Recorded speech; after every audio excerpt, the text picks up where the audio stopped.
अस्सलाम वालेकुम। तो चलिए बेटा, आज हम लास्ट चैप्टर परवाज बोर्ड सीरीज का डिस्कस करेंगे केमिस्ट्री का, that is D and F block elements. और अगर हम जेके बोर्ड की बात करेंगे, इस डी एंड एफ ब्लॉक के बेटा टोटल में 7 मार्क्स है, यानी इसमें हम बेटा वो वाले क्वेश्चन डिस्कस करेंगे जो आज तक बेटा जेके बोर्ड में पूछे गए या जिनके आने के चांसेस है। तो हम स्टार्ट कर लेंगे। जो हमारा पहला क्वेश्चन है, पहला क्वेश्चन हमारे पास है, what R D block elements. किन एलिमेंट्स को हम बोलते हैं बेटा डी ब्लॉक एलिमेंट्स। और साथ में यह भी पूछा गया है, give their general electronic configuration. आपको उनकी बेटा जनरल इलेक्ट्रॉनिक कॉन्फ़िगरेशन देनी है, ध्यान दें बेटा। यानी जिन एलिमेंट्स में बेटा last electron S sub shell में जाएगा, we call to those as S block elements. जिनमें लास्ट इलेक्ट्रॉन बेटा पी में जाएगा, we call to those as P block elements. और जिनमें लास्ट इलेक्ट्रॉन बेटा डी सब शेल में जाएगा, we call to those elements as D block elements. यानी हम लिखेंगे यहां पर elements in which last electron, elements in which last electron, in which last electron enters into d subshell. Last electron enters into d subshell. जिनमें last electron बेटा d subshell में जाएगा, we call those elements as d block elements. अगर हम देख लेंगे दूसरा बेटा, यह पूछा गया इनकी जनरल इलेक्ट्रॉनिक कॉन्फ़िगरेशन क्या है। General electronic configuration, general electronic configuration बेटा डी ब्लॉक एलिमेंट्स की क्या होती है, ध्यान देना। इनकी अगर हम देखेंगे जनरल इलेक्ट्रॉनिक कॉन्फ़िगरेशन जो होती है वो होती है n-1d 1 to 10 ns 0 to 2। यानी लास्ट इलेक्ट्रॉन जो चला जाता है वो किस में चला जाता है, डी में। ध्यान देना बेटा, अगर ये हमारे पास न्यूक्लियस है, अगर ये न्यूक्लियस है, let we call this shell as nth shell, इसको हम n शेल बोलेंगे। तो फिर ये वाली शेल जो बन जाएगी इसको हम नाम देंगे बेटा n+1, और ये वाली शेल जो हमारे पास होगी इसको हम नाम देंगे क्या, n-1। फिर इस वाली शेल को हम नाम देंगे बेटा n+2, और इस वाली शेल को हम नाम देंगे क्या, n-2। यही होगा ना। अब इन दो को बेटा भूल जाओ। जो nth शेल होती है बेटा, we called it as outermost shell, we called it as outermost shell, outermost shell. अच्छा, जो n-1 हमारे पास होता है, we called it as pen ultimate shell, pen ultimate shell. और n-2 को हम नाम बोलते हैं बेटा anti pen ultimate shell, anti pen ultimate shell. अब मुझे बोलेगा जो हमारे पास ये डी ब्लॉक वाले एलिमेंट्स है ना, इनमें लास्ट इलेक्ट्रॉन किस में चला जाता है, डी में। और डी हमारे पास क्या है, n-1, यानी डी हमारे पास क्या है, पेन अल्टीमेट शेल। यानी अगर हम बात कर लेंगे तो इनमें लास्ट इलेक्ट्रॉन किस में चला जाता है, पेन अल्टीमेट शेल में। यानी हम बोलेंगे बेटा यहां पर ऐसे कि last electron enters into, last electron enters into, last electron enters into pen ultimate shell. Last electron किस में चला जाता है, पेन अल्टीमेट शेल में चला जाता है। Last electron enters into pen ultimate shell. चलिए बेटा, नेक्स्ट जो हमारे पास है, तो ये था बेटा डी ब्लॉक एलिमेंट्स। कौन से एलिमेंट्स होते हैं जिनको हम नाम बोलते हैं डी ब्लॉक एलिमेंट्स। और साथ में यह भी बोलना था इनकी जनरल इलेक्ट्रॉनिक कॉन्फ़िगरेशन क्या है। चलिए नेक्स्ट क्वेश्चन जो हमारे पास है, that is what are transition elements. और साथ में देखिए ये है क्वेश्चन बेटा हमारे पास, show that copper is a transition element. आपको यह दिखाना है कि कॉपर हमारे पास क्या है, ट्रांजिशन एलिमेंट्स। ध्यान दें बेटा, यहां पर पहले हम देखेंगे कौन से ऐसे एलिमेंट्स होते हैं जिनको हम नाम बोलते हैं क्या, ट्रांजिशन एलिमेंट्स। यानी पहले हम देखेंगे ट्रांजिशन एलिमेंट की डेफिनेशन क्या है। पहले बेटा ट्रांजिशन एलिमेंट को डिफाइन करेंगे, elements which have vacant, which have vacant or partially filled d orbital, which have vacant or partially filled d orbital in ground state, or in any of its oxidation state,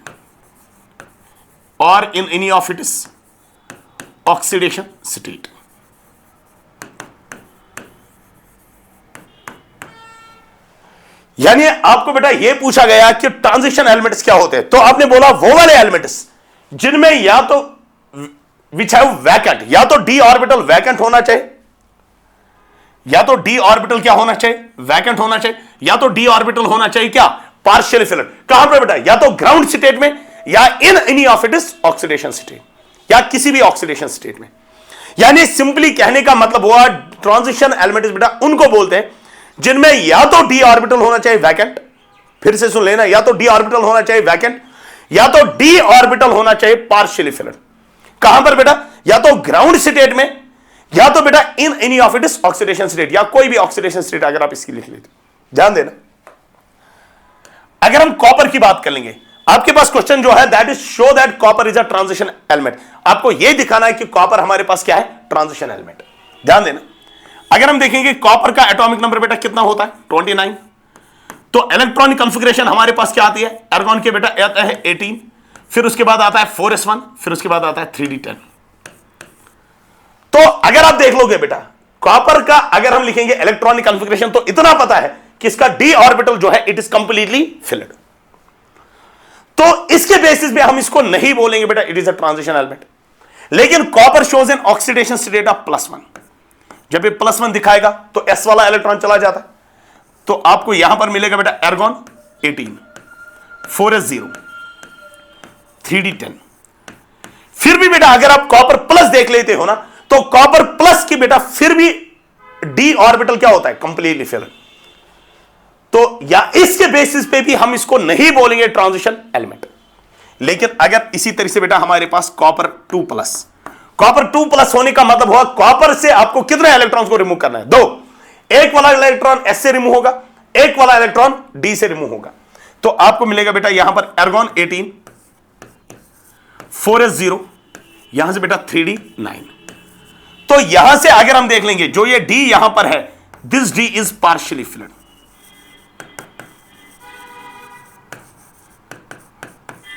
partially field, तो जब D बेटा partially field है, जिसके पास D या तो vacant होना चाहिए या पार्शियली फिल्ड होना चाहिए, तब आप उसको नाम बोलते हो ट्रांजिशन एलिमेंट। तो कॉपर 2+ में अगर हम देखेंगे D क्या है, पार्शियली फिल्ड, तो हम कॉपर को बोलेंगे it is a transition element, not because of copper plus की वजह से नहीं, कॉपर 2+ की वजह से। वही हमने बोला या तो डी ऑर्बिटल होना चाहिए वैकेंट, या तो होना चाहिए पार्शियली फिल्ड।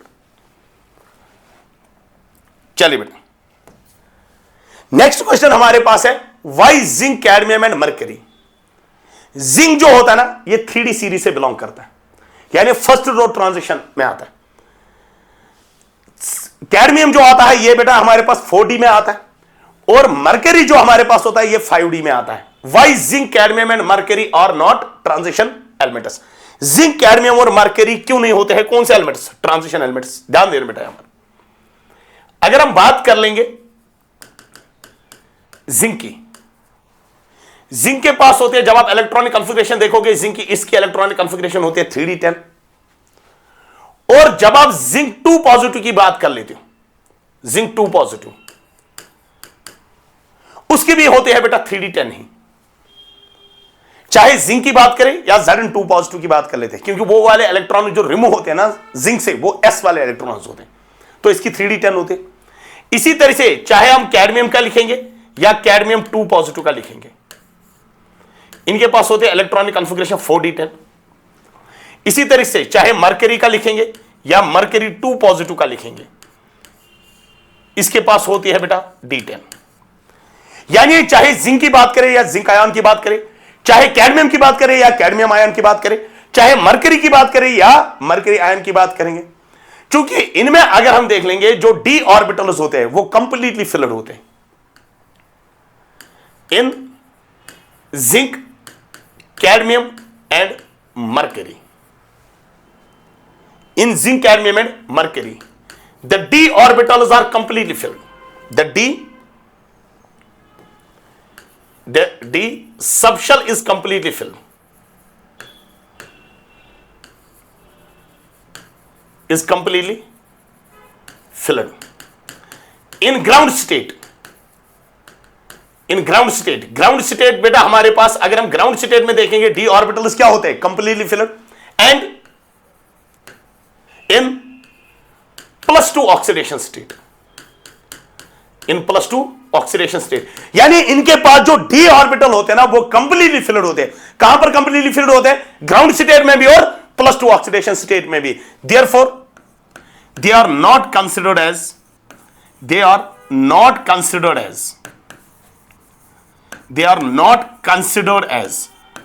Transition elements. बेटा इनको हम नहीं बोलते हैं ट्रांजिशन एलिमेंट्स, क्योंकि इनके जो डी ऑर्बिटल्स होते हैं ना, डी सबशेल जो होती है, वो कंप्लीटली फिल होती है. इसीलिए बेटा हम इनको नहीं बोलते हैं क्या? Transition elements. ये हमारे पास था. नेक्स्ट क्वेश्चन बेटा हमारे पास, why zinc, cadmium and mercury are not transition elements. चलिए नेक्स्ट क्वेश्चन जो हमारे पास है, that is right down the electronic configuration of first row transition metals. अब चूंकि बेटा ये अक्सर क्वेश्चन आता है बेटा, फर्स्ट रो ट्रांजिशन मेटल्स, बात समझ लेना बेटा, इसमें जिंक को तो बेटा इंक्लूड नहीं है, लेकिन जब आपको इलेक्ट्रॉनिक कॉन्फ़िगरेशन लिखनी है ना, बेसिकली उसका कहने का मतलब हुआ फर्स्ट रो सीरीज का बोल दो. यानी आपको एग्जैक्टली लिखना है बेटा स्कैंडियम से लेकर अप टू जिंक, वरना अगर वो टर्म यूज करता है ना ट्रांजिशन, तो बेटा आप जिंक का नहीं लिख लेना. अब चूंकि आपके जेके बोर्ड में जब पूछते हैं, उसका कहने का मतलब वो बेटा स्कैंडियम से आप एग्जैक्टली देख लो कहां तक, जिंक तक इलेक्ट्रॉनिक कॉन्फ़िगरेशन लिख लो. चलिए, तो अगर हम देखेंगे बेटा स्कैंडियम, ध्यान देना फर्स्ट रो में बेटा कौन कौन सा एलिमेंट हमारे पास आता है? स्कैंडियम आता है, titanium, vanadium, chromium, manganese, iron, cobalt, nickel, copper, zinc, ये आते हैं. ये 10 एलिमेंट्स हमारे पास. सिंबल बेटा लिख के है हर किसी की. स्कैंडियम का एटॉमिक नंबर कितना है? 21. एर्गॉन के कितने आगे? 18. फिर यहां पर बेटा 4s2 कितने हुए? 20. एक बचा, वो किस में जाएगा? 3d में, हुए 21. इसका हमारे पास टाइटेनियम का हमारे पास क्या आता है? 4s2 3d2. बस दो जगह का यार रख लेना बेटा. एक तो बेटा आपके पास है यही वाला केस, दैट इज क्रोमियम, और दूसरा आपके पास कॉपर. ठीक है. फिर उसके बाद बेटा हमारे पास आता है वेनेडियम. वेनेडियम का आता है 4s2 3d3.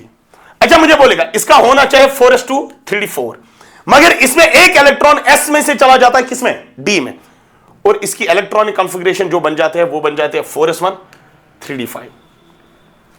इसकी क्या है बेटा? 4s2 3d5 4s2 3d5. फिर उसके बाद आयरन का बेटा हमारे पास है 4s2 3d6, 4s2 3d7, 4s2 3d8 निकल का. फिर इसके बाद बेटा होना चाहे 4s2 3d9, मगर एक इलेक्ट्रॉन s में से प्रमोट होता है, किसमें? d में, इन केस ऑफ कॉपर. और आपको यहां पर मिलता है बेटा 4s1 3d10, और इसका क्या है? होता है 4s2 3d10. ये बेटा इलेक्ट्रॉनिक कॉन्फ़िगरेशन है कहां से कहां तक? स्कैंडियम से लेकर अप टू जिंक तक. ठीक है. बस इसका दो का ख्याल रख लेना बेटा आप. एक तो बेटा क्रोमियम वाले केस में एक इलेक्ट्रॉन 4s से प्रमोट होता है 3d में, in order to gain the stability, half filled बन जाता है. और कॉपर के केस में भी एक इलेक्ट्रॉन प्रमोट होता है बेटा 4s से लेकर 3d तक, और वहां पर बनता है बेटा कंप्लीटली फिल्ड, यानी in order to gain the stability. ये नेक्स्ट क्वेश्चन हमारे पास था, write down the electronic configuration of first row transition metals. चलिए नेक्स्ट बेटा हमारे पास है, discuss the general characteristics of first row transition metals. आपके पास जो फर्स्ट रो सीरीज है बेटा, यानी स्कैंडियम से लेकर जिंक तक, इनके बेटा आपको बेटा कैरेक्टरिस्टिक्स लिखने हैं. ध्यान देना कौन कौन सा कैरेक्टरिस्टिक इनके पास है, यानी कौन कौन सी खुसूसियत इनके पास है. ये जो बेटा ये वाले एलिमेंट जो बोर्ड पे बना लिख के है ना, ये सारे मेटल्स है, पहली बात, यानी इन सब का बेटा मेटेलिक कैरेक्टर है, ये इनकी पहली खुसूसियत है. तो अगर हम कैरेक्टरिस्टिक्स लिखेंगे इनका, तो नंबर फर्स्ट बेटा पहला कैरेक्टर लिखेंगे इनका metallic character.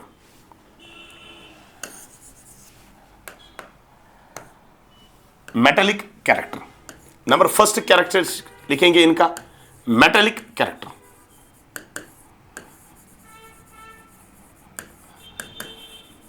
Metallic character,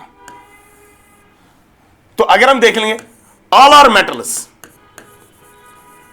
all are metals, ये सारे क्या होते हैं metals with high melting and boiling point, with high melting point and boiling point, ये सारे मेटल्स होते हैं और इनका हाई होता है क्या मेल्टिंग पॉइंट और बॉइलिंग पॉइंट।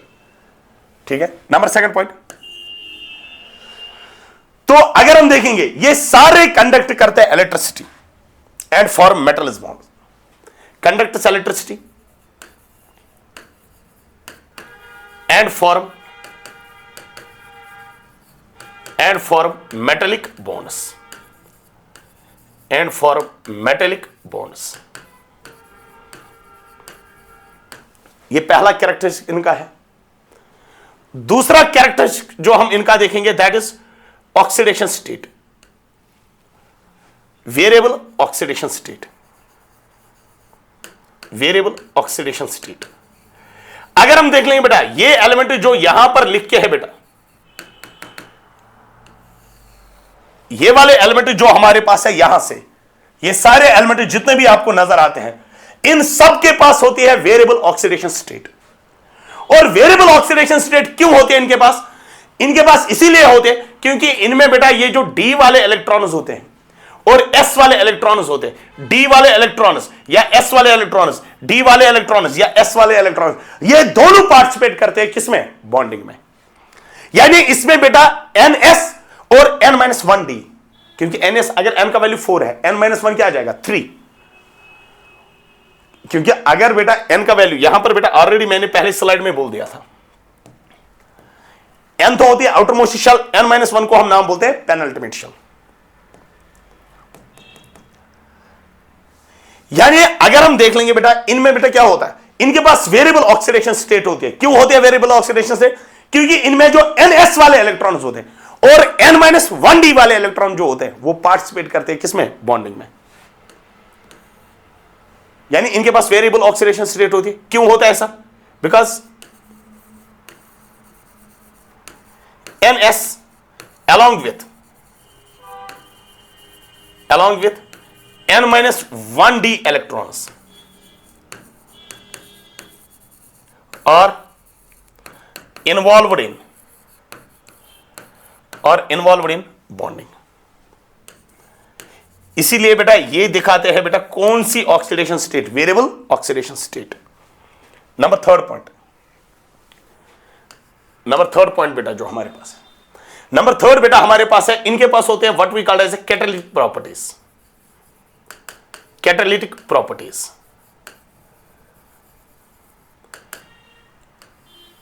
ये नंबर थर्ड कैरेक्टरिस्टिक इनका है। अब इनके पास कैटालिटिक प्रॉपर्टीज क्यों होते हैं बेटा? पहला रीजन इसका है they have variable oxidation state, they have variable oxidation state, they have variable oxidation state, जिसकी वजह से इनके पास होती है कौन सी प्रॉपर्टीज? Catalytic properties. नेक्स्ट बेटा, नेक्स्ट पॉइंट बेटा हमारे पास है हैव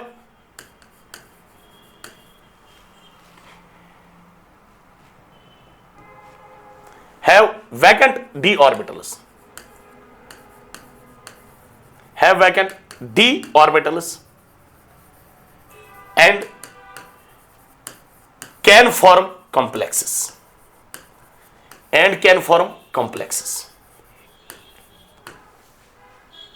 ठीक है, शाबाश। नंबर फोर्थ बेटा हमारे पास, नेक्स्ट बेटा हमारे पास है, नेक्स्ट फोर्थ कैरेक्टरिस्टिक जो इनका है that is magnetic properties.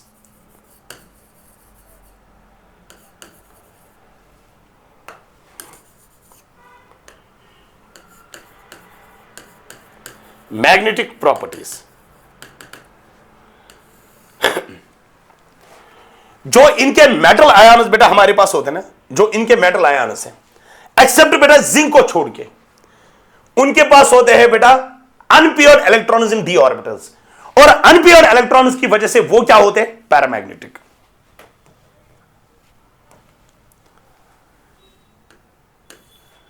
Magnetic properties due to presence of unpaired electrons, due to presence of unpaired electrons in d orbitals,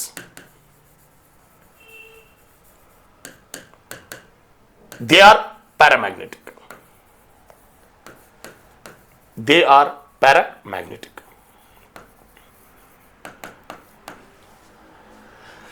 तो ये हमने बेटा कैरेक्टरिस्टिक लिखे, किसके बेटा? ये हमने कैरेक्टरिस्टिक लिखे बेटा फर्स्ट रो ट्रांजिशन मेटल्स के। एक कैरेक्टरिस्टिक हमने लिखा बेटा मेटालिक कैरेक्टर, दूसरा हमने लिखा वेरिएबल ऑक्सीडेशन स्टेट, और तीसरा हमने लिखा catalytic properties, and number fourth बेटा हमने लिखा मैग्नेटिक प्रॉपर्टीज।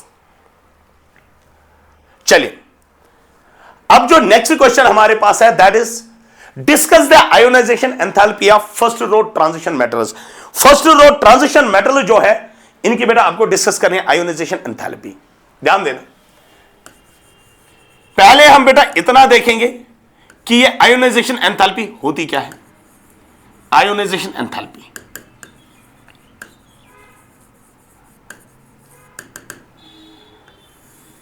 जिसको हम डिनोट करेंगे बेटा आईईसी। ध्यान देना, अगर आप देख लोगे बेटा ये हमारे पास किसी एटम का न्यूक्लियस है, और ये हमारे पास पहली शेल है, ये हमारे पास दूसरी शेल है, ये हमारे पास थर्ड शेल है, और ये हमारे पास बेटा फोर्थ शेल है, ऐसे ही करके बेटा एंड सो ऑन। और इन शेल्स में बेटा यहां पर प्रेजेंट होते हैं क्या? इलेक्ट्रॉन्स। यहां पर बेटा इलेक्ट्रॉन्स है, इन सारे पॉइंट्स पे क्या प्रेजेंट है? इलेक्ट्रॉन्स।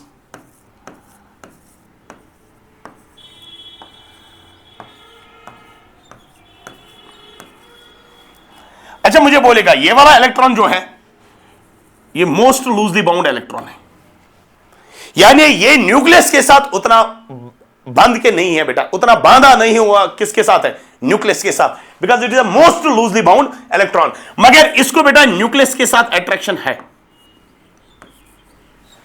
अगर आप चाहते हो ना बेटा इस इलेक्ट्रॉन को रिमूव कर लेना, आपको इस एटम को बेटा सप्लाई करनी है यहां से क्या? एनर्जी। जब आप एनर्जी सप्लाई करोगे तो एनर्जी सप्लाई करने की वजह से यह अट्रैक्शन क्या होगी? ब्रेक, और ये इलेक्ट्रॉन बाहर निकलेगा, और आपको जो स्पीशीज मिलेगी that species is called as a monovalent cation.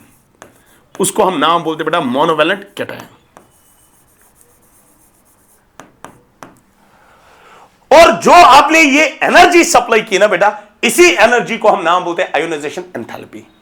यानी आयोनाइजेशन एंथैल्पी क्या होते हैं? The minimum amount of energy, the minimum amount of energy, the minimum amount of energy required to remove the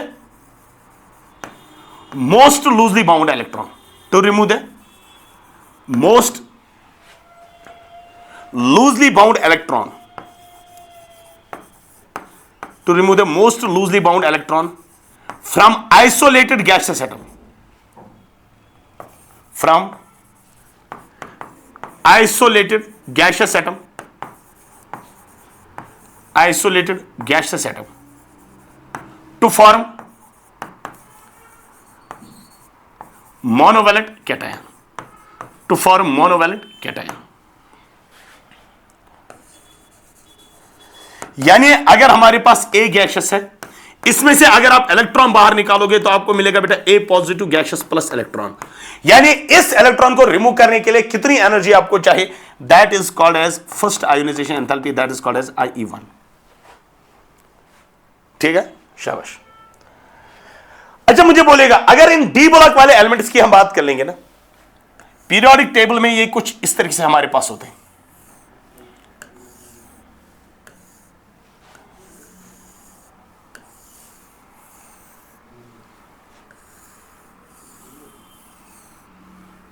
one 2 3 4 5 6 यहां पर बेटा hydrogen होता है और यहां पर बेटा हमारे पास हीलियम होता है।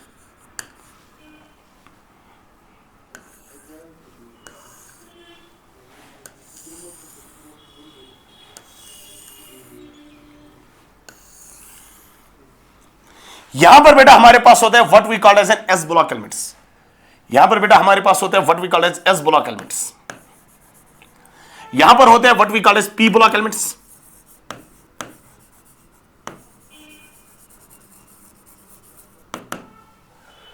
और यहां पर बेटा होते हैं व्हाट वी कॉल्ड एज कौन से एलिमेंट्स? D block elements. अच्छा, डी ब्लॉक एलिमेंट्स की जो आयोनाइजेशन एंथैल्पी होती है ना, वो एस ब्लॉक से ज्यादा होती है, क्योंकि जब आप इस डायरेक्शन में जाओगे ना, जेड इफेक्टिव बढ़ रहा है, Z effective increases.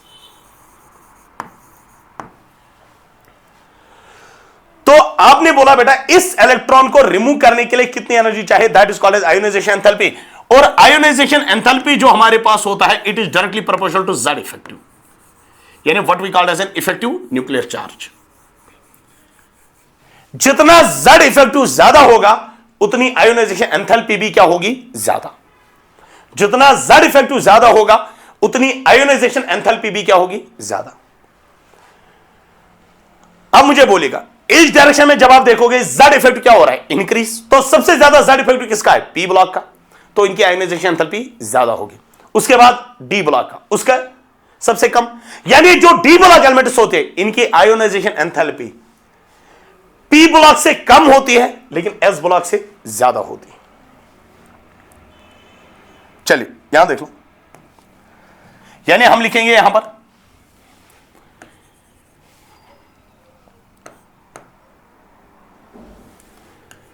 Ionisation enthalpy of D block is greater than S block, यानी S ब्लॉक से ज्यादा होते हैं, but less than P block, लेकिन P ब्लॉक से कम होती है। Is greater than S block but less than P block. ध्यान दें बेटा, अगर हम देख लें बेटा, हमारे पास फर्स्ट रो सीरीज में हमारे पास scandium, titanium, vanadium, chromium, manganese, iron, cobalt, nickel, copper and zinc.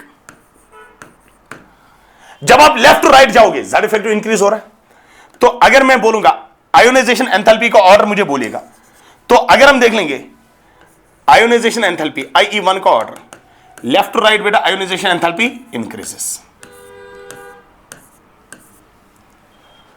मगर यहां पर बेटा तीन जगह बेटा चेंज है। एक तो बेटा टाइटेनियम के बाद, दूसरा हमारे पास आयरन के बाद, तीसरा हमारे पास कोबाल्ट के बाद। यानी यहां पर बेटा ऑर्डर इस तरीके से, यानी ionisation enthalpy IE1 increases from left to right but not regularly. यानी हम बोलेंगे बेटा IE1 increases from left to right, IE1 increases from left to right but not regularly, लेकिन वो इंक्रीज जो है दैट इज नॉट रेगुलर। ये हमने देखा बेटा यहां पर, ये वाला क्वेश्चन जो हमारे पास था, that is discuss the ionisation enthalpy of first row transaction metals. और अगर हम बात कर लेंगे बेटा, जो भी हमारा डिस्कशन रहेगा ना, वो खाली जेके बोर्ड ओरिएंटेड बेटा यहां पर रहेगा। यानी इसके बाद बेटा हमें इनका IE2 भी देखना होता है, IE3 भी देखना होता है, लेकिन हम वो सब कुछ डिस्कस नहीं करेंगे। और आयरन, कोबाल्ट, टाइटेनियम का यानी वेनेडियम का क्यों काम यहां पर, वो भी हम डिस्कस नहीं कर लेंगे। चलिए बेटा नेक्स्ट क्वेश्चन जो हमारे पास है, that is give the preparation and properties of potassium permanganate. यानी आपको बेटा प्रिपरेशन और प्रॉपर्टीज किसकी डिस्कस करनी है? पोटेशियम परमैंगनेट की, यानी KMnO4 की। ठीक है, शाबाश। अगर हम KMnO4 की बात कर लेंगे ना, ध्यान देना, KMnO4 this is what we called as potassium permanganate. इसमें अगर इस मैग्नीज की बेटा ऑक्सीडेशन स्टेट देख लेंगे ना, तो इस मैग्नीज की जो ऑक्सीडेशन स्टेट है दैट इज +7। यानी आप कहने का मतलब हुआ, आपको बेटा प्रिपरेशन और प्रॉपर्टीज किसकी डिस्कस करनी है? KMnO4 की। पहले हम बेटा इसकी प्रिपरेशन देख लेंगे। प्रिपरेशन होने का मतलब हुआ आपको मैग्नीज +7 ऑक्सीडेशन स्टेट में लेना है। चलिए बेटा ध्यान देखना, यानी नेक्स्ट बेटा हम पोटेशियम परमैंगनेट को ही डिस्कस करेंगे। चलिए पहली बात बेटा, KMnO4 इज प्रिपेयर्ड फ्रॉम, इसको हम कहां से प्रिपेयर करते हैं बेटा? We prepare it from pyrolusite ओर। पहली बात बेटा याद रख लें बेटा, इसको हम प्रिपेयर करते हैं कहां से? पायरोल्यूसाइट ओर से। और पायरोल्यूसाइट ओर की फॉर्मूला होती है MnO2 और इसका कलर होता है ब्लैक, और यहां पर बेटा मैग्नीज +4 ऑक्सीडेशन स्टेट में होता है। और मैंने ऑलरेडी बोला आपको मैग्नीज जो यहां पर है ना KMnO4 में, मैग्नीज की ऑक्सीडेशन स्टेट क्या है? +7। यानी आपको पायरोल्यूसाइट ओर से बनाना है KMnO4।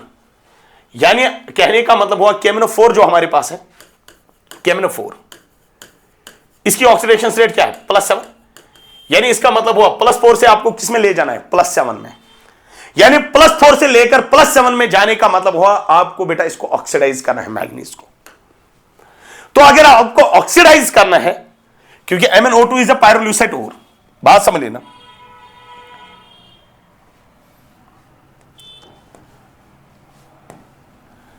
MnO2 is a pyrolusite ओर, ये बेटा हमारे पास है MnO2 इज अ पायरोल्यूसाइट ओर। यहां पर बेटा ऑक्सीडेशन स्टेट क्या है मैग्नीज की? +4। +4 से किस में ले जाना है? +7। तो आपको क्या करना है इसकी? ऑक्सीडेशन। तो यू नीड व्हाट? आपको चाहिए यहां पर what we called as an oxidising agent. आपको ऑक्सीडाइजिंग एजेंट चाहिए, आपके पास होना चाहिए बेटा एक ऑक्सीडाइजिंग एजेंट। ध्यान देना, KMnO4 is prepared from pyrolusite ore. MnO2 बेटा हमारे पास इसका बेटा +4 है। तो हम क्या कर लेते बेटा, हम MnO2 को ट्रीट करते बेटा O2 के साथ। O2 बेटा एयर से होगा, या हम यूज करेंगे KNO3 या KClO4 या कोई और ऑक्सीडाइजिंग एजेंट यूज कर लेंगे, एंड वी गेट K2MnO4। और एयर की वजह से, या air is also an oxidising agent, KNO3 is also an oxidising agent, KClO4 is also an oxidising agent, क्योंकि यहां पर नाइट्रोजन +5 में है, यहां पर बेटा क्लोरीन +7 में है। ये खाली बेटा इसको +4 से ले जा सकता है बेटा अप टू +6 तक। That is what we called as a potassium magnet. मगर आपको KMnO4 बनाना है, यानी ये जो पोटेशियम मैग्नेट होता है इसका कलर क्या होता है? ग्रीन। यहां पर बेटा यही, चाहे आप K2MnO4 लिखो या लिखो बेटा हमारे पास MnO4 2 नेगेटिव, यहां पर बेटा मैग्नीज किस ऑक्सीडेशन स्टेट में है? +6। मगर अगर आपको KMnO4 प्रिपेयर करना है, अगर आपको क्या प्रिपेयर करना है? KMnO4, तो आपको इसको बेटा फर्दर ऑक्सीडाइज करना है। कहां से कहां तक? +6 से लेकर +7। तो +6 से +7 के लिए हम यूज करेंगे क्या? इलेक्ट्रोलिटिक ऑक्सीडेशन हम यूज कर सकते हैं, तो उसकी वजह से भी ये +6 में जा सकता है, किसमें? +7 में। दूसरी बात, या तो हम यूज करेंगे क्लोरीन इंप्रेजेंस ऑफ ऑक्सीजन, उसकी वजह से भी ये +6 से जाएगा किसमें? +7 में। यानी ये भी ऑक्सीडाइजिंग एजेंट है, इसकी वजह से भी इसको ऑक्सीडेशन होती है, और इसकी वजह से भी इसको क्या हो रही है? ऑक्सीडेशन। या हम यूज करेंगे एक्सेस वाटर और एसिडिफिकेशन, तब आपको बेटा मैग्नीज +7 में भी चला जाएगा और मैग्नीज +4 में भी चला जाएगा। यानी +6 से किस में चला गया? +7 में। +6 से किस में चला गया? +4। यानी ऑक्सीडेशन भी होगी और रिडक्शन भी होगी, and we called this reaction as disproportionation reaction.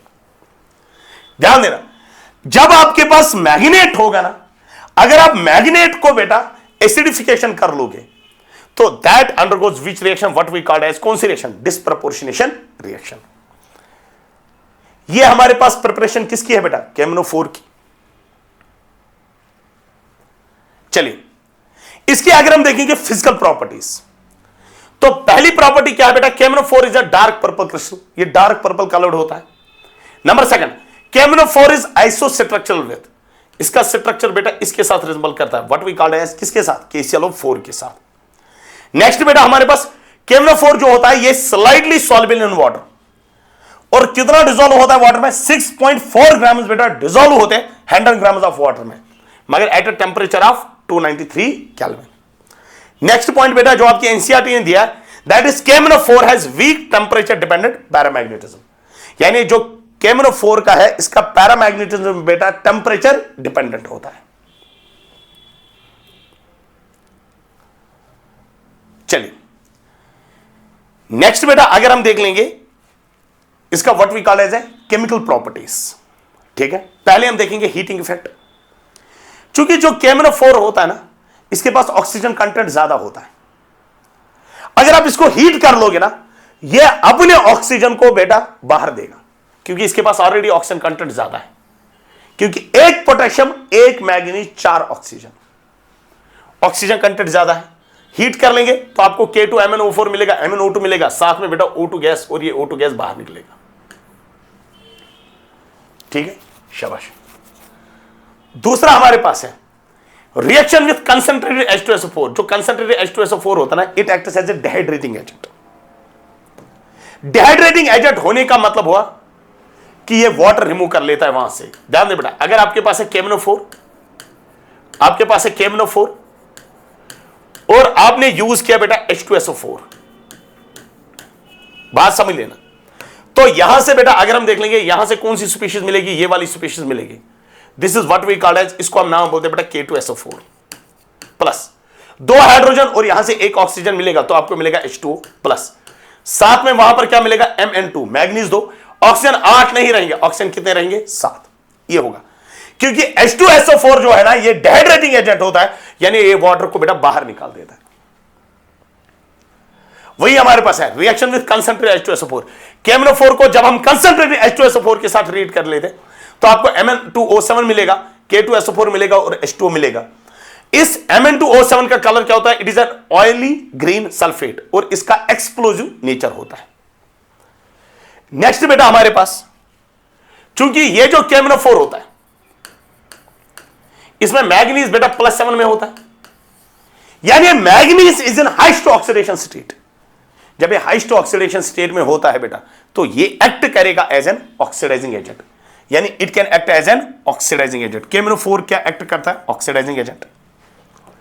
अब ये ऑक्सीडाइजिंग एजेंट बेटा चाहे एसिडिक मीडियम ले लो तब भी ये ऑक्सीडाइजिंग एजेंट एक्ट करता है, चाहे आप न्यूट्रल मीडियम ले लो तब भी ये ऑक्सीडाइजिंग एजेंट एक्ट करता है, चाहे आप स्ट्रांगली अल्कलाइन मीडियम ले लो तब भी ये ऑक्सीडाइजिंग एजेंट एक्ट करता है।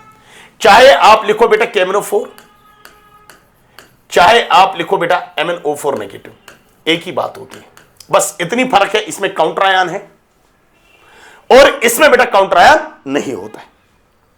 ठीक है, यानी ये ऑक्सीडाइजिंग एजेंट एक्ट करता है। अगर ये ऑक्सीडाइजिंग एजेंट एसिडिक मीडियम में यूज होगा तो ये Mn2 पॉजिटिव में कन्वर्ट हो जाएगा, अगर न्यूट्रल में तो MnO2 में, और अगर बेटा स्ट्रांगली अल्कलाइन में MnO4 में कन्वर्ट हो जाए, MnO4 2 नेगेटिव में। यानी जब हम बोलेंगे ना ऑक्सीडाइजिंग एजेंट, तो इसकी बेटा हर किसी जगह रिडक्शन होगी। ध्यान देना, यहां पर बेटा मैग्नीज +7 में, +7 से किस में चला गया, +2, रिडक्शन होगी तो एक्ट करेगा ऑक्सीडाइजिंग एजेंट। +7 से लेकर बेटा किस में, +4 में, तो यहां पर बेटा क्या हुई, रिडक्शन, तो एक्ट करेगा ऑक्सीडाइजिंग एजेंट। तो यहां पर बेटा MnO4 2 नेगेटिव, तो इसका बेटा +7 है, तो यहां पर बेटा अगर हम देख लेंगे +6, तो रिडक्शन हुई तो it acts as oxidising agent. आप इससे पहले बोलोगे सर आपने यहां पर तो लिखा था पायरोल्यूसाइड ओर, वो ब्लैक कलर है, या लेकिन यहां पर बेटा आपने लिखा MnO2, it is a brown colour. यहां पर जो पायरोल्यूसाइड ओर होता है ना बेटा, इसके साथ इंप्योरिटीज होती है, जिसकी वजह से इसका कलर क्या बन जाता है, ब्लैक बन जाता है।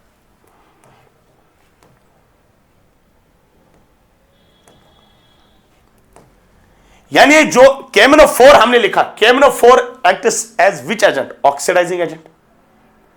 ठीक है, यहां पर बेटा इस मैग्नीज की ऑक्सीडेशन स्टेट क्या है, तो आप बोलोगे सर +7, और ये Mn2 पॉजिटिव में कन्वर्ट हुआ, तो हमारे पास Mn2 पॉजिटिव जो हमारे पास होता है बेटा +7 से +2, तो कौन सी रिएक्शन हुई, रिडक्शन, तो एक्ट करेगा कौन सा एजेंट, ऑक्सीडाइजिंग एजेंट।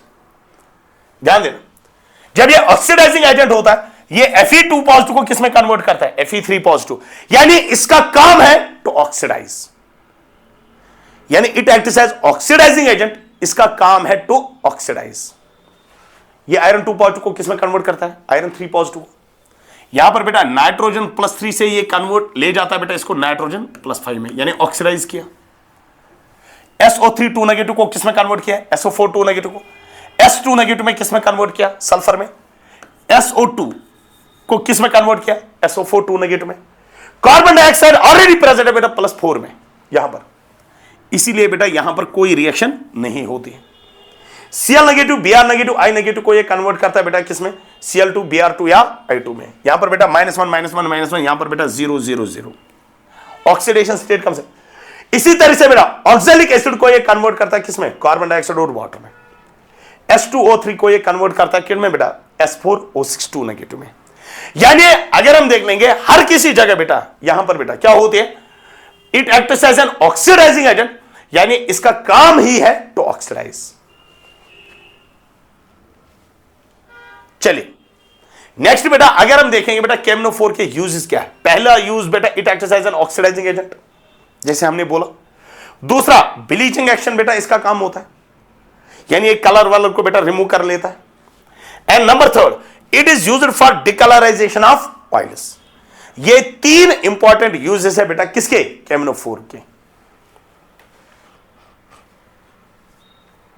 चलिए नेक्स्ट कंपाउंड जो हमारे पास है, नेक्स्ट जो हमें डिस्कस करना है, that is give the preparation and properties of, कौन सा हमारे पास है, पोटेशियम डाइक्रोमेट।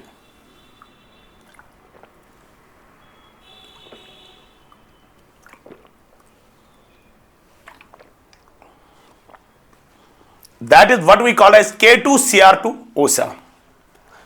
तो अगर हम बात कर लेंगे बेटा इस कंपाउंड की K2Cr2O7, that is called as a potassium dichromate. और इस पोटेशियम डाइक्रोमेट में अगर इस क्रोमियम की ऑक्सीडेशन स्टेट बोलेंगे तो इट इज +6। यानी जब आपको बेटा पोटेशियम डाइक्रोमेट बनाना है ना, कहने का मतलब हुआ बेटा आपको क्रोमियम होना चाहिए +6 ऑक्सीडेशन स्टेट में। पोटेशियम डाइक्रोमेट नेक्स्ट हमारे पास है, शाबाश। तो अगर हम देखेंगे पोटेशियम डाइक्रोमेट और आप क्रोमियम जो होता है दैट इज अ क्रोमाइट, और जिसको हम नाम बोलते हैं बेटा क्रोम आयरन स्टोन। यहां पर बेटा जो क्रोमियम की ऑक्सीडेशन स्टेट होते हैं दैट इज +3, या यहां पर जो क्रोमियम की ऑक्सीडेशन स्टेट होते हैं इट इज +3। यानी आप इतना बोलोगे सर अगर हमें पोटेशियम डाइक्रोमेट बनाना है क्रोमाइट से या what we called as chrome iron stone से, तो आप बोलोगे सर फिर एक काम है, तो आपको जो होना चाहिए ना, आपको यूज करना है एक ऑक्सीडाइजिंग एजेंट। तो हम जो ऑक्सीडाइजिंग एजेंट यूज कर लेते हैं ना दैट इज ऑक्सीजन। यानी the chromite ore is roasted with Na2CO3 in presence of air. तो हम बेटा यहां पर बेटा आपको मिलता है बेटा क्रोमेट, और इस क्रोमेट में भी बेटा इसकी ऑक्सीडेशन स्टेट क्या होती है, +6। जब हम इस क्रोमेट, बाकी बेटा ये साइड प्रोडक्ट्स होते हैं, इनके बारे में हम डिस्कस नहीं कर लेंगे। जो ये क्रोमेट होता है, अगर आप क्रोमेट को बेटा एसिडिक मीडियम में डाल देते हो तो आपको मिलता है बेटा वहां पर डाइक्रोमेट, दैट इज +6। यानी क्रोमेट से क्या मिला, we call it as a dichromate. मगर किसका डाइक्रोमेट, सोडियम का डाइक्रोमेट। यानी इतना क्लियर है, क्रोमेट को अगर आप एसिडिक मीडियम देते हो ना, वो किस में कन्वर्ट होता है बेटा, डाइक्रोमेट में। अच्छा मुझे बोलिएगा, अगर हम देख लेंगे डाइक्रोमेट को हम KCl के साथ ट्रीट कर लेते हैं, यहां पर बेटा K पॉजिटिव Cl नेगेटिव, यहां पर बेटा डबल डिकंपोजिशन रिएक्शन होती है। इसका क्या टाइम, यहां पर सोडियम कितने हैं, 2, उनकी जगह बेटा पोटेशियम 2 चले जाते हैं, यानी आपको मिलता है बेटा यहां पर क्या, K2Cr2O7। और यहां पर जो क्रोमियम होती है इसकी ऑक्सीडेशन स्टेट क्या होती है, +6। ठीक है, ये प्रिपरेशन, ये side product Fe2O3 CO2 Na2SO4 water, ये साइड प्रोडक्ट है NaCl। इनके बगैर बेटा आपको लिखना है, आपने बेटा क्रोमाइट को ट्रीट किया Na2CO3 in presence of air, आपको मिलेगा सोडियम क्रोमेट। सोडियम क्रोमेट को एसिडिक मीडियम दे दो, आपको मिलेगा डाइक्रोमेट। डाइक्रोमेट को बेटा डबल डिकंपोजिशन रिएक्शन कर लो बेटा KCl के साथ, तो आपको मिलेगा पोटेशियम डाइक्रोमेट। चलिए अगर हम देखेंगे फिजिकल प्रॉपर्टीज ऑफ K2Cr2O7 क्या है, तो पहले अगर हम देखेंगे ऑरेंज रेड क्रिस्टल्स होते हैं। दूसरा पॉइंट बेटा moderately soluble in cold water but freely soluble in hot water. Number third melting point कितना होता है, 398 डिग्री सेल्सियस, यानी हाई मेल्टिंग पॉइंट। तो अगर हम देखेंगे केमिकल प्रॉपर्टीज ऑफ K2Cr2O7 क्या है, तो पहले अगर हम देखेंगे केमिकल प्रॉपर्टीज में हीटिंग इफेक्ट। नंबर फर्स्ट बेटा अगर हम देख लेंगे इनका हीटिंग इफेक्ट,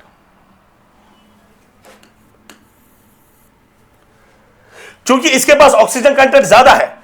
जब आप इसको हीट कर लोगे ना, ये अपने ऑक्सीजन को, there will be the loss of oxygen, तो वो O2 गैस बेटा बाहर चला जाता है। हीट कर, KMnO4 के पास भी ऑक्सीजन कंटेंट ज्यादा था, हीट किया तो उसने भी लॉस ऑफ ऑक्सीजन किया। दूसरा बेटा, नंबर सेकंड, एसिडिफाइड K2Cr2O7 को अगर हम ट्रीट करते हैं ना H2O2 के साथ, तो आपको जो कंपाउंड मिलता है दैट इज CrO5, और इस CrO5 का कलर क्या होता है? ब्लू। तो आपको बेटा इस तरीके का कंपाउंड मिलता है, this is what we called as a CrO5। ये बेटा हमारे पास होता है CrO5 का कलर। ये बेटा स्ट्रक्चर हमारे पास किसका है? CrO5 का स्ट्रक्चर हमारे पास है। This is what we called as, इसको हम नाम बोलते हैं बेटा what we called as a butterfly structure, जो आपने बेटा क्लास 11th में कभी जिंदगी में पढ़ा होगा। चलिए, तो अगर हम देखेंगे बेटा तीसरा पॉइंट जो हमारे पास है, ये एक्ट करता है ऑक्सीडाइजिंग एजेंट। यानी अगर हम देखेंगे K2Cr2O7 acts as an oxidizing agent। ये एक्ट करेगा कौन सा एजेंट? Oxidising agent. और अगर आपको कोई पूछेगा क्यों एक्ट करेगा ऑक्सीडाइजिंग एजेंट, क्योंकि आप बोलोगे क्रोमियम अपने हाईएस्ट ऑक्सीडेशन स्टेट में है, किसमें? +6 में, ठीक है। और ये कन्वर्ट होता है बेटा किसमें? Cr3 पॉजिटिव में। और जो Cr3 पॉजिटिव का कलर होता है it is green colour. Green जब ये होगा, या तो ये ऑक्साइड होगा, या तो क्रोमियम 3 का ऑक्साइड होगा, या तो क्रोमियम 3 का सल्फेट होगा। इसलिए बेटा इसका कलर क्या होता है? ग्रीन। यानी जब ये ऑक्सीडाइजिंग एजेंट है, खुद इसकी क्या हुई? रिडक्शन, +6 से +3, यानी इसकी क्या हुई? रिडक्शन। तो ये एक्ट करेगा कौन सा एजेंट? Oxidising agent.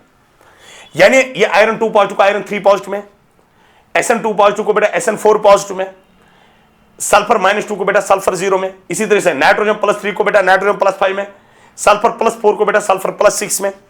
इथेनॉल को कन्वर्ट करता है किसमें? इथेनॉइक एसिड में। कौन? K2Cr2O7।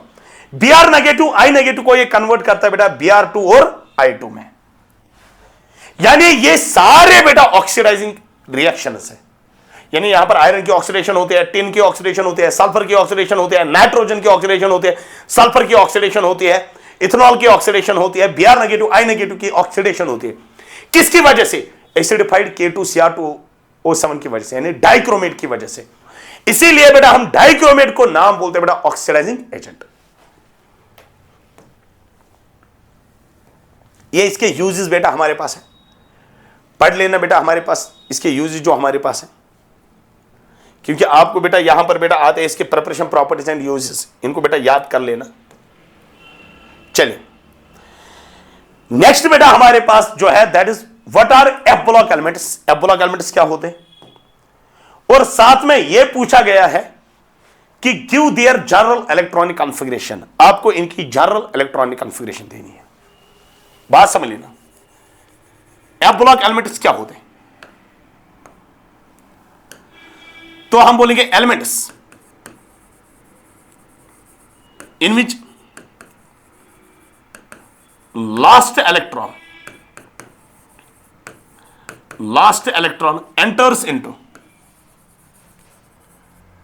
enters into F subshell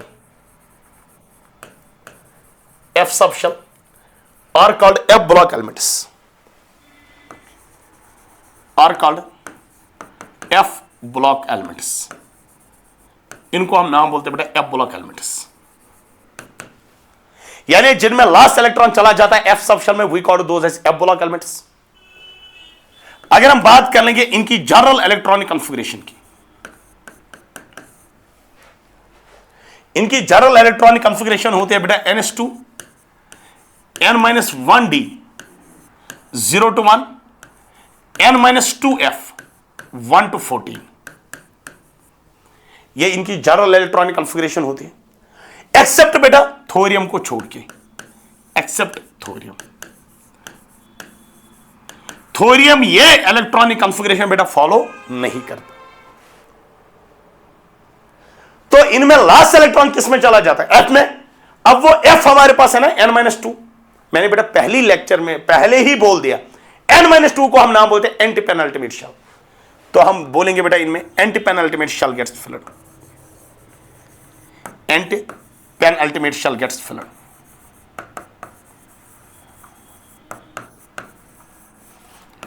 shell gets filled, ठीक है।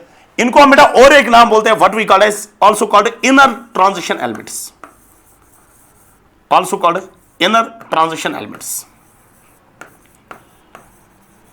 इनको हम और एक नाम बोलते हैं, what we called as inner transition elements. इनको हम इनर ट्रांजिशन एलिमेंट्स भी बोल देते। किनको बेटा? एफ ब्लॉक एलिमेंट्स को। ध्यान देना,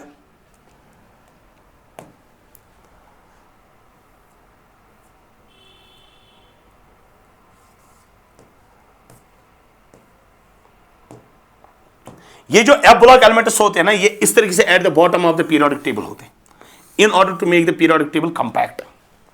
इस तरीके से 1 2 3 4 5 6 7 इस तरीके से होते हैं। यानी ये वाली सीरीज जो हमारे पास होते हैं, इनको हम नाम बोलते हैं बेटा 4f वाले एलिमेंट्स, और इनको हम नाम बोलते हैं 5f वाले एलिमेंट्स। यानी एफ ब्लॉक जो हमारे पास होता है ना, उनको हम डिवाइड करते हैं दो में। एक को हम नाम बोलते हैं 4f ब्लॉक वाले एलिमेंट्स, दूसरे को हम नाम बोलते हैं 5f वाले एलिमेंट्स।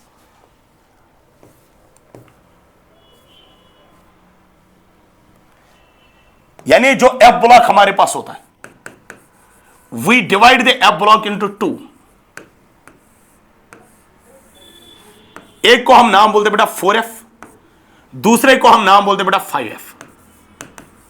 जो 4f वाले हमारे पास होते हैं, उनको हम नाम बोलते बेटा लेंथेनॉइड्स,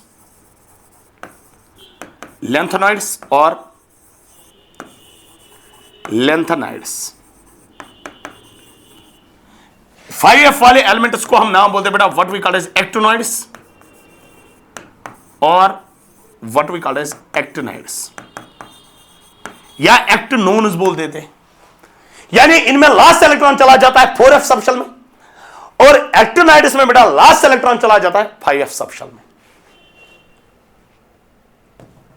चलिए नेक्स्ट क्वेश्चन जो हमारे पास है, that is what is lanthanide contraction, discuss it's cause and any 3 consequences. आपको बेटा बोलना है लेंथेनाइड कंट्रैक्शन क्या होता है, इसका काज क्या है, और इसके 3 कॉन्सिक्वेंसेस बोलने हैं। ध्यान देना बेटा हमारा, अगर हम लेंथेनाइड्स की बात कर लेंगे,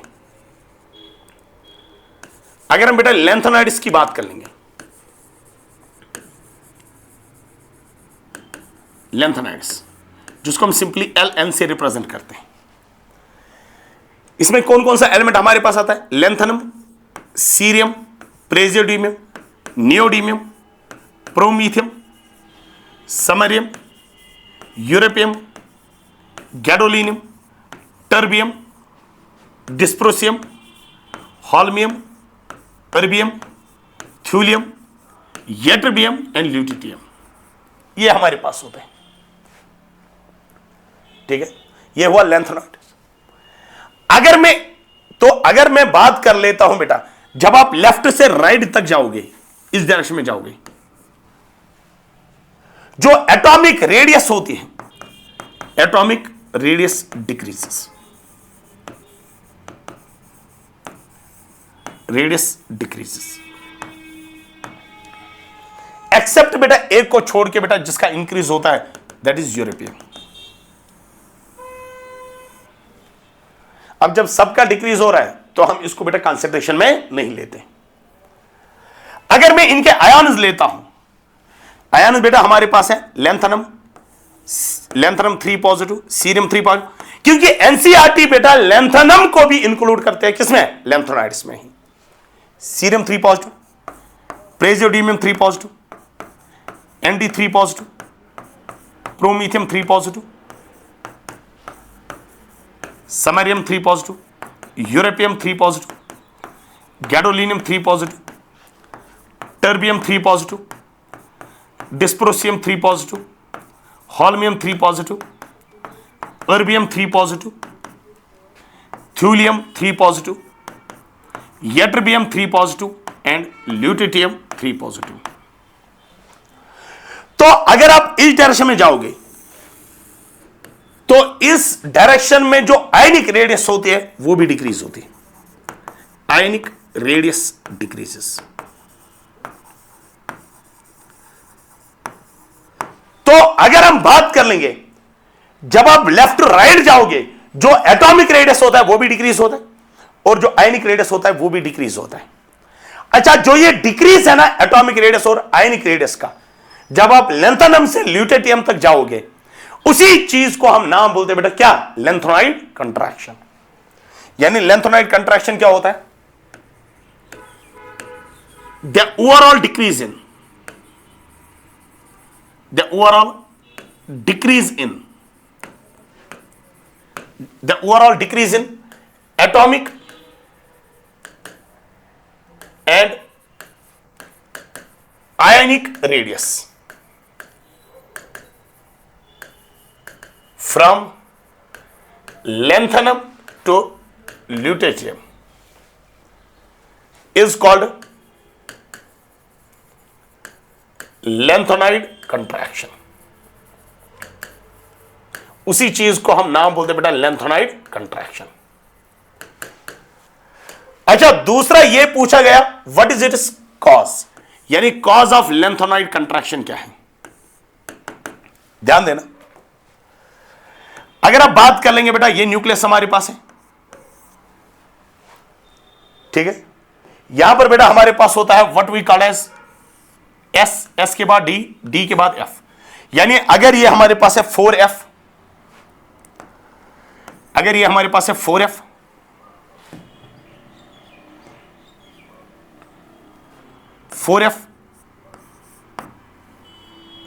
फिर उसके बाद बेटा ये क्या आ जाएगा 5d और ये क्या आ जाएगा 6s। यानी न्यूक्लियस से लेकर बेटा s वाले इलेक्ट्रॉन्स तक कितनी डिस्टेंस है बेटा, इसको हम नाम बोलेंगे बेटा एटॉमिक रेडियस। अब लेंथेनाइड में क्या होता है, लेंथेनाइड में जब आप लेंथेनम से सीरियम तक जाओगे, जब आप लेंथेनम से सीरियम तक जाओगे, आपको बेटा एक प्रोटॉन ऐड करना है, एक इलेक्ट्रॉन ऐड करना है। सीरियम से, क्योंकि एटॉमिक नंबर 1 से बढ़ेगा ना, सीरियम से प्रेसिडियम तक जाओ, एक प्रोटॉन ऐड करना है और एक इलेक्ट्रॉन ऐड करना है। प्रेसिडियम से नियोडियम तक एक प्रोटॉन ऐड करना है, एक इलेक्ट्रॉन ऐड करना है। अच्छा, प्रोटॉन कहां पर आप ऐड कर लोगे, प्रोटॉन ऐड करोगे न्यूक्लियस में, लेकिन इलेक्ट्रॉन कहां पर ऐड करोगे, वो तो एस में नहीं होगा क्योंकि ये एफ ब्लॉक वाले एलिमेंट है, वो तो एफ में चला जाएगा। यानी हम बोलेंगे for every proton that is added in the nucleus, for every proton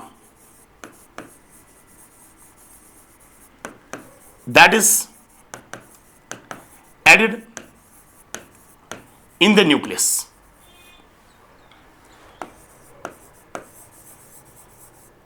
the electron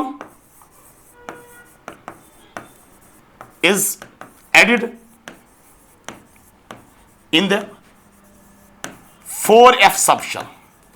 electron को हम ऐड कर लेते हैं बेटा किसमें, 4f सबशेल में। अब जब हमने इलेक्ट्रॉन को ऐड किया 4f सबशेल में, due to poor shielding of 4f की बेटा पोर शील्डिंग होती है, तो आउटर मोस्ट इलेक्ट्रॉन पे अट्रैक्शन क्या होगी, ज्यादा। Due to poor shielding of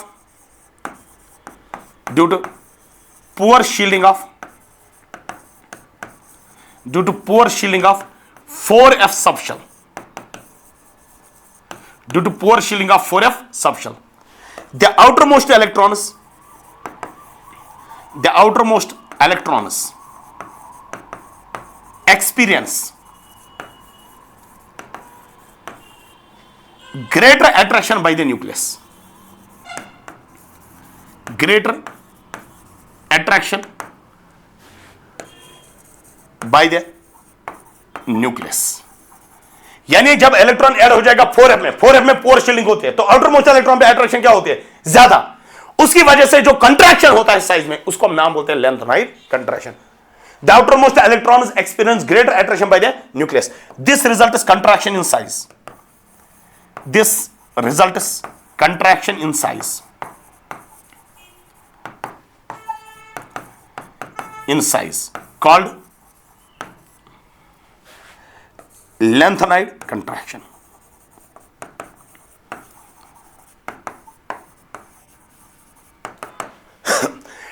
contraction देखेंगे, लेंथेनॉइड कंट्रैक्शन किसकी वजह से होता है? सिंपल टर्म्स में आप बोलोगे सर ये होती है due to poor shielding of 4F subshell.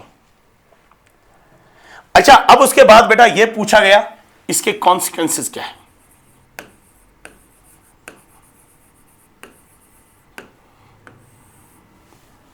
ठीक है, अच्छा अगर इसके कॉन्सिक्वेंसेस बेटा आपको बोलोगे, ध्यान देना,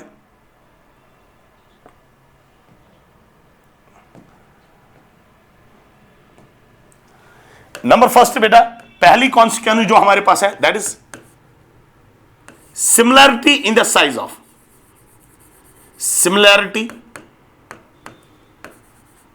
in the size of 4D and 5D series elements.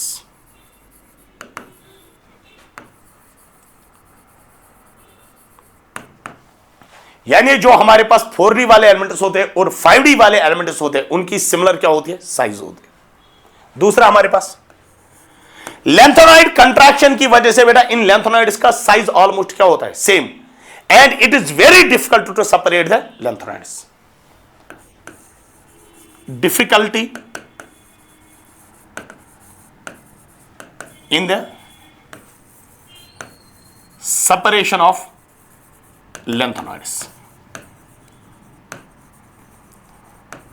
क्योंकि इनका साइज ऑलमोस्ट सेम होता है जिसकी वजह से they are very difficult to separate the लेंथenoids।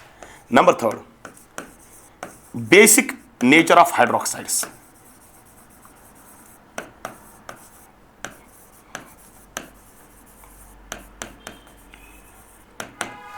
ध्यान देना, अगर मैं बोलूंगा जो पहला एलिमेंट हमारे पास है दैट इज लैंथेनम का हाइड्रोक्साइड LaOH3, और लास्ट वाला एलिमेंट हमारे पास है ल्यूटेनियम का hydroxide that is LuOH3।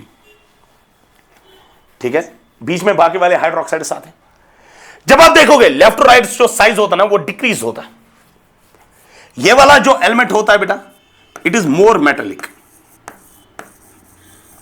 More metallic, और ये वाला एलिमेंट जो हमारे पास होता है इट इज लेस मेटेलिक।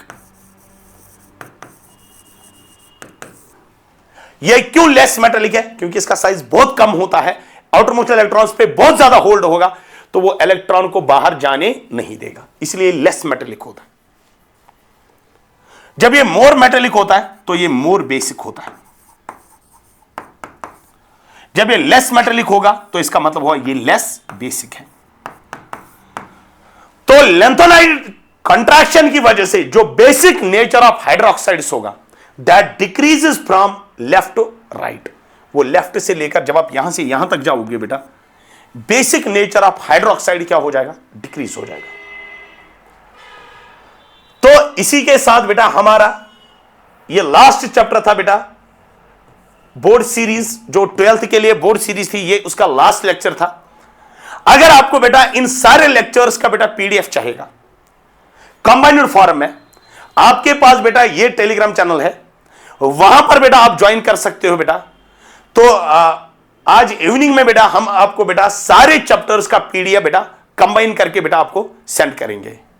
चलिए बेटा, wish you all the best.